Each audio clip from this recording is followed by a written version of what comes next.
New ইয়র্কের John F Kennedy বিমানবন্দরের এক ব্যস্ত সকাল। হাজারো যাত্রীর কোলাহল, লাগেজ স্ক্যানিং আর কড়া নিরাপত্তার মধ্যে দিয়ে বিমানবন্দরের কার্যক্রম চলছিল স্বাভাবিক গতিতেই।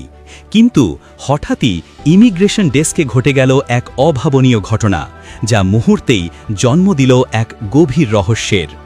৩০-এর কোঠায় বয়স এক নারীর, পরনে হিজাব, চোখে মুখে আত্মবিশ্বাসের ছাপ। ইমিগ্রেশন কর্মকর্তার সামনে দাঁড়িয়ে তিনি শান্ত অথচ দৃঢ় কণ্ঠে যা বললেন তা শোনার জন্য প্রস্তুত ছিলেন না কেউই। তিনি জানালেন তার নাম টোরেঞ্জা এবং তিনি এসেছেন টোরেঞ্জা নামের এক দেশ থেকে। এখানেই শেষ নয়, তিনি দাবি করেন তিনি বর্তমানের মানুষ নন, বরং এসেছেন ভবিষ্যৎ থেকে। আরও স্পষ্টভাবে বললে 2147 সাল থেকে। প্রথমে কর্মকর্তারা ভেবেছিলেন নারীটি হয়তো মানসিক ভারসাম্যহীন, কিন্তু তার হাতে থাকা পাসপোর্টটি পরীক্ষা করে তাদের চোখ কপালে ওঠে। পাসপোর্টটি কোনোভাবেই নকল বলে মনে হচ্ছিল না। এতে ছিল আসল স্ক্যান কোড, মনোগ্রাম এবং রাষ্ট্রীয় নথির মতোই সমস্ত নিরাপত্তা বৈশিষ্ট্য। পাসপোর্টের ওপর স্পষ্ট অক্ষরে লেখা রিপাবলিক অফ টোরেঞ্জা। আরও বিস্ময়ের ব্যাপার হল পাসপোর্টটিতে এমন কিছু দেশের ভিসার স্ট্যাম্প মারা ছিল যেগুলোর অস্তিত্ব পৃথিবীর কোনো মানচিত্রে নেই। কর্মকর্তারা কিংকর্তব্য বিমূঢ় হয়ে পড়েন। এই নারী কে?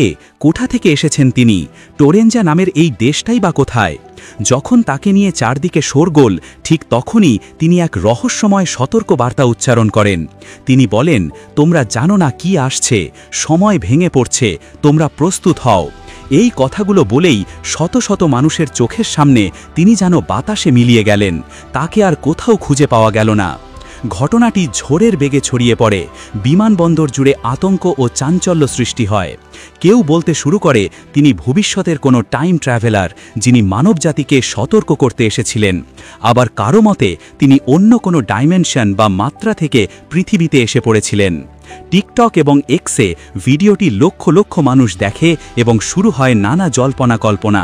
কিন্তু সত্যিই কি ঘটেছিল এমন কোনো অলৌকিক ঘটনা?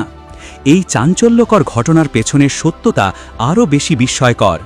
বিভিন্ন আন্তর্জাতিক সংবাদ মাধ্যম যেমন গালফ নিউজ, এনডিটিভি এবং হিন্দুস্তান টাইমস এই ঘটনার ফ্যাক্ট চেক করে জানায় পুরো ঘটনাটিই ছিল কৃত্রিম বুদ্ধিমত্তা বা এআই দিয়ে তৈরি একটি ডিজিটাল বিভ্রম। তদন্তে জানা যায় জেএফকে বিমানবন্দর কর্তৃপক্ষ বা মার্কিন ইমিগ্রেশন দপ্তরের নথিতে ওই তারিখে এমন কোনো রহস্যময় যাত্রীর আগমনের প্রমাণ নেই।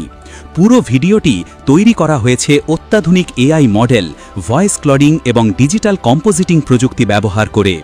ভিডিওটি এতটাই নিখুঁতভাবে তৈরি করা হয়েছিল যে সাধারণ মানুষের পক্ষে এর সত্য মিথ্যা যাচাই করা ছিল প্রায় অসম্ভব। আরও গভীরে গিয়ে জানা যায় এই কাহিনীটি আসলে একটি পুরনো আরবান লেজেন্ডের আধুনিক সংস্করণ।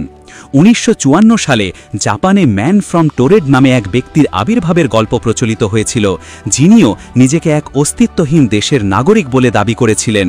সেই পুরনো গল্পকেই নতুন প্রযুক্তির মোড়কে পেশ করেছে এআই মিস্ট্রি সিরিজ নামে ইউটিউবের একদল কন্টেন্ট নির্মাতা। রহস্যময় এবং অবিশ্বাস্য গল্প তৈরি করাই তাদের কাজ। সুতরাং নিউ ইয়র্কের সেই টোরেঞ্জা নারীর বাস্তবে কোনো অস্তিত্ব নেই। তিনি আধুনিক প্রযুক্তির তৈরি এক ডিজিটাল মিথ। তবে এই ঘটনাটি 3টি গুরুত্বপূর্ণ বিষয় প্রমাণ করে। প্রথমত, এআই প্রযুক্তি এখন কতটা শক্তিশালী। দ্বিতীয়ত, মানুষ এখনও রহস্য, ভবিষ্যৎ এবং অজানার প্রতি কতটা আকৃষ্ট। এবং তৃতীয়ত, ডিজিটাল যুগে সত্য ও কল্পনার মধ্যকার সীমারেখা কতটা ঝাপসা হয়ে পড়েছে। টোরেঞ্জা নারী হয়তো বাস্তব নন, কিন্তু তিনি যে আলোচনার জন্ম দিয়েছেন তা আমাদের সময়ের এক নতুন বাস্তবতা।